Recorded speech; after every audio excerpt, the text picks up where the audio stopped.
She's a female doctor. A lady doctor. If female nurses are the angels in white, then are female doctors, perhaps, goddesses in white. She seems to be around my age, 35, or maybe a bit older. Not bad looking at all. No, far from bad. She had features that were rather appealing to men. However, when I addressed her as doctor, there seems to be no problem at all, she said, without even a hint of a smile, expressionless, scanning through the X-ray and MRI images displayed on the monitor in a rather brusque manner. Using an ambulance. Doctor, the ambulance was called by the other party. Jess, take care. She seemed more like a goddess in black than in white. My name is David. I had to go to the city hall that day, so I took the afternoon off from work. On my way back from the city hall, I encountered an elementary school boy playing ball around the area, and he ran into the street chasing the ball. There happened to be a large, thick tree, creating a blind spot for the cars on the street. The traffic wasn't too heavy. The cars on the road were driving fast. I stopped and watched the flow of cars and the boy. This is bad, dangerous, he's going to get hit. I reflexively ran to stop the boy. The sound of a car's sudden braking was heard. Almost simultaneously, I lifted the boy up. Ouch!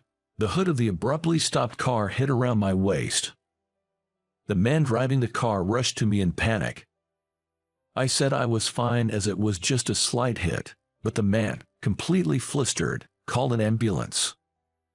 And thus, I was transported to this hospital by an ambulance for the first time in my life. There were no visible injuries, but I underwent X-ray and MRI examinations. While waiting for the results, the boy whom I had shielded was brought to the hospital by his mother. The boy must have been scolded severely by his mother. With a face about to cry, he apologized to me repeatedly, asking if I was hurt. I'm fine, I'm indestructible, but remember, never run onto the road again. Understand, the action I took in the spur of the moment prevented a major accident, and I'm being thanked for it. With that thought, the pain in my waist where the cars had grazed felt like nothing, and I was in high spirits. Then a young female nurse who came to call me for the examination results said to the boy, "You're lucky, saved by a handsome man," and gave me a smiling face. Truly an angel in white. It seemed like there were countless twinkling stars around her smile. Right after that, came that goddess in black. There were absolutely no twinkling stars, and it seemed like she had thick, dark storm clouds on her back as she treated me coldly. "David, about this weekend?" "Not again. I told you I'm good." I declined an invitation from my junior at work, who was obsessed with events for singles. About 6 months ago, this junior asked me to join him as he didn't want to go alone, and I went to an event for singles just once. I wasn't interested to begin with, and indeed, I didn't meet anyone special. It wasn't fun at all. I, too, think it's about time to settle down since I'm getting older. But I would prefer a more natural encounter. Indeed, I yearned for meeting someone, but I had no desire to attend another event for singles. Besides, at this time, I had someone on my mind. The female doctor who was cold to me. Her aloofness only piqued my interest more. I couldn't help but dwell on it. Well, I don't think it's likely, but in the case of a traffic accident, symptoms like whiplash sometimes appear later, so if that happens, make sure to get checked out at some orthopedic clinic. I remembered her words as I touched the part of my waist where the cars had grazed. It was still a bit painful. All right, it's not completely healed. In that case, why not go and get it checked? Time is of the essence. The next day, I went to see her for a consultation. "Oh, the one from the other day, are you not feeling well?" the amiable nurse addressed me. I managed a wry smile and asked her the important question. "Is the doctor who's been seeing me married?" "If you're talking about Dr. Emma, She's single. Why do you ask? I did a silent fist pump and said I was just curious since a female orthopedic surgeon is rare. I was sweating, hoping she didn't see through my ulterior motive. Just then, my name, David, was called. When I entered the consultation room, she was checking my medical record on the computer. What brings you here? My waist is still hurting from the accident. She looked at the record again. It shouldn't be a big deal. She casually suggested another checkup if I was still worried. I hesitated, and she remarked, "Is this your first traffic accident? Some patients overreact, especially the timid ones." She was half smirking, a bit condescending. I got a little annoyed. "But it still hurts. I can prescribe some painkillers." She stared at me as she said this. "It really isn't a big deal. If you don't believe me, why not get a second opinion from another hospital?" I had no choice but to back off. That weekend, I was at my regular bar, having a drink with the bar owner. I wonder if female doctors usually marry other doctors. The bar owner stopped chopping and looked puzzled. I continued, partly talking to myself. They earn more, are smarter, and have strong personalities and high pride. They're out of reach for an average office worker like me. As I muttered, the bar owner asked, "So, you want to date a female doctor?" "No, not at all. It's just a general opinion. Just a general opinion." As I responded, I realized my mind was full of thoughts about her. She doesn't give me the time of day, treating me with nothing but coldness. But the colder I'm treated, the more the fire within me burns. Am I the type of guy who likes such treatment? As I'm pondering this, my phone starts ringing. It's a picture message from my junior who loves matchmaking parties. He sent me photos he took at a matchmaking party he attended that day. Seeing how desperate he was to get married made me feel pitiful, realizing I'm not that different. After seeing the photos he sent, suddenly the idea of drinking alone at the bar seemed less appealing. It had just gone past 7 in the evening, but I paid the bill and headed home. Then, just as I left the bar, a woman's high-pitched voice called out to me. I looked in the direction of the voice and saw a young girl smiling at me. I didn't know who she was. I thought she was calling out to me, but I looked around to see if it was someone else. There was no one else standing still. "How are you feeling?" Then, I finally recognized her. It was that friendly nurse. "Oh, I hardly recognized you. I thought you were just some girl." A white nurse coat is powerful. It can turn any girl into an angel. She also lived around here, so we walked together, making small talk. "By the way, is Dr. Emma always like that?" I brought her up. "Dr. Emma, like what?" "Just between us. She seems kind of aloof and hard to approach." To her surprise, I was the first patient to describe her that way. Not only is she an excellent doctor, but she's also friendly and popular among the patients. I listened while nodding, but I just couldn't accept it. "Well, I'm going this way." I watched the angel without a white uniform walking away. So she's only cold to me. Could it be she's playing hard to get? My thought process was unusually optimistic. The pain in my back disappeared before I finished the painkillers she prescribed, and there was no new symptom. So, I lost the chance to visit her clinic.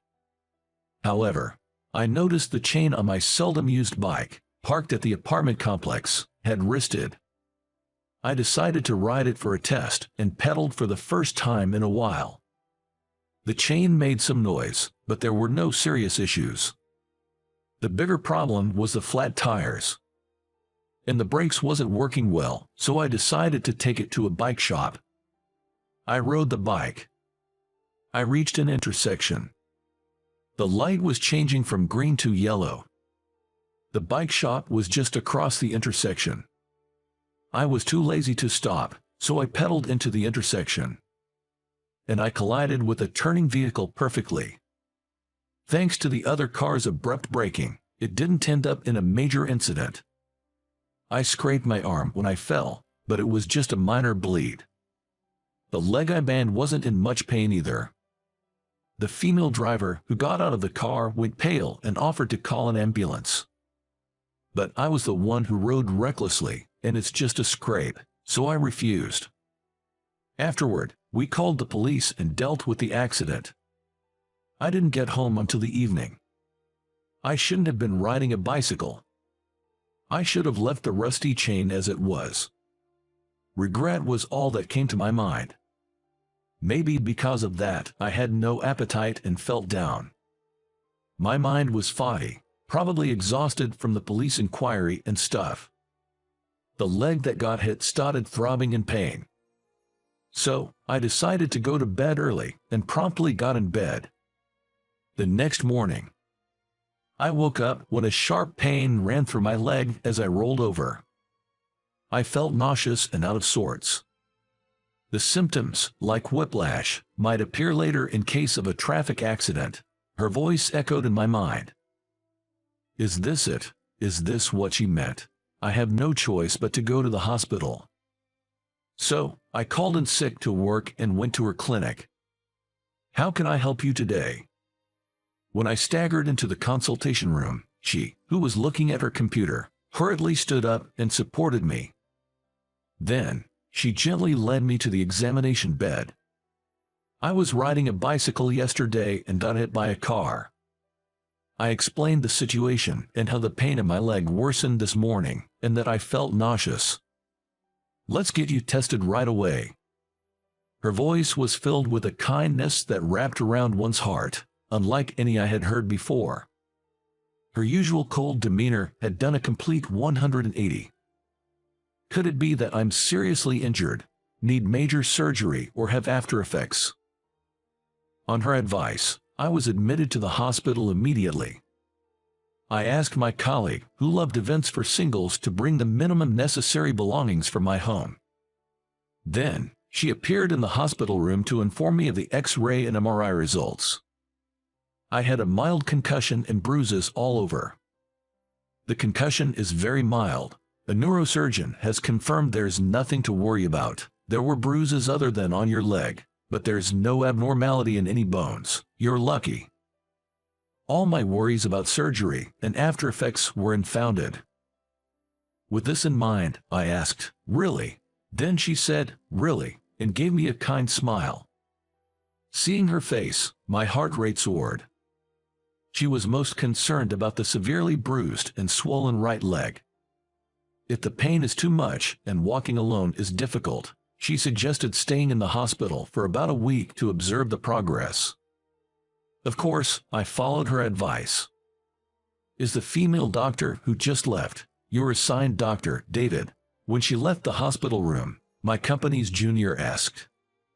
When I responded yes, my colleague crossed his arms and fell into thought.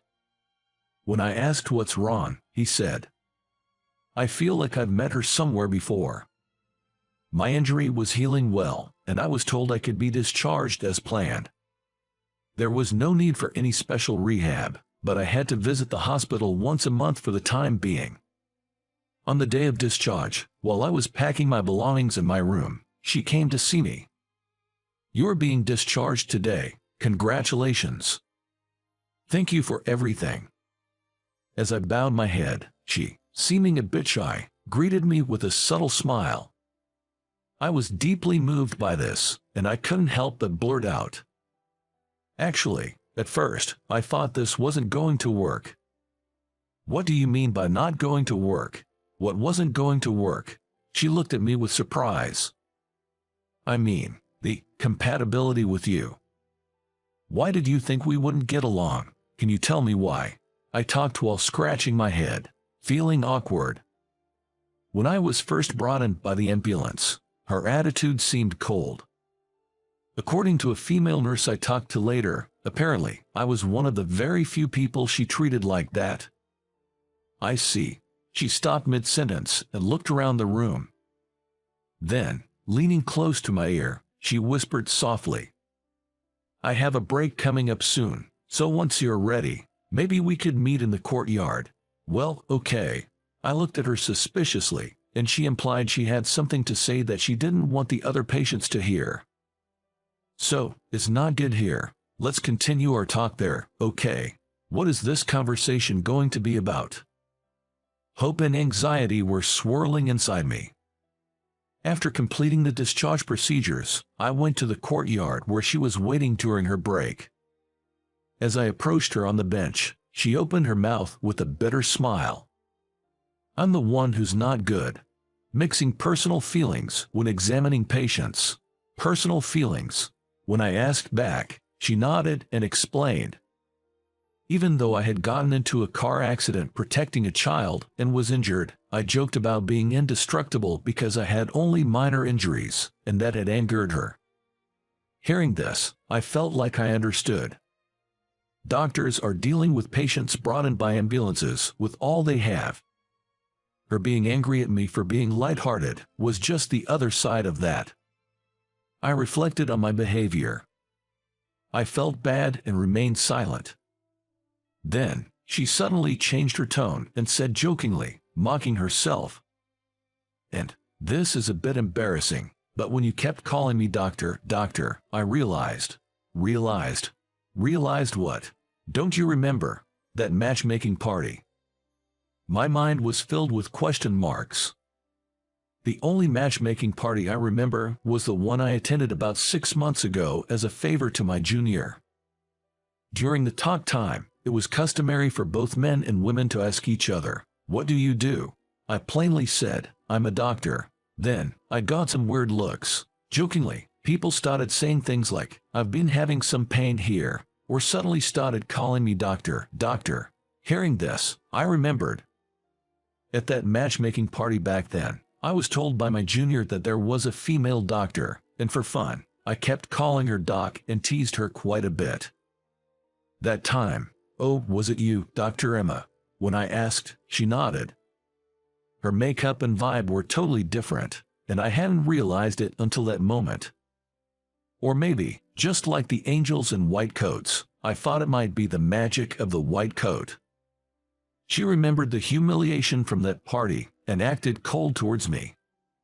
I'm sorry about that, but when doctors are off duty, we're just normal women. Seems like I mix professional and personal.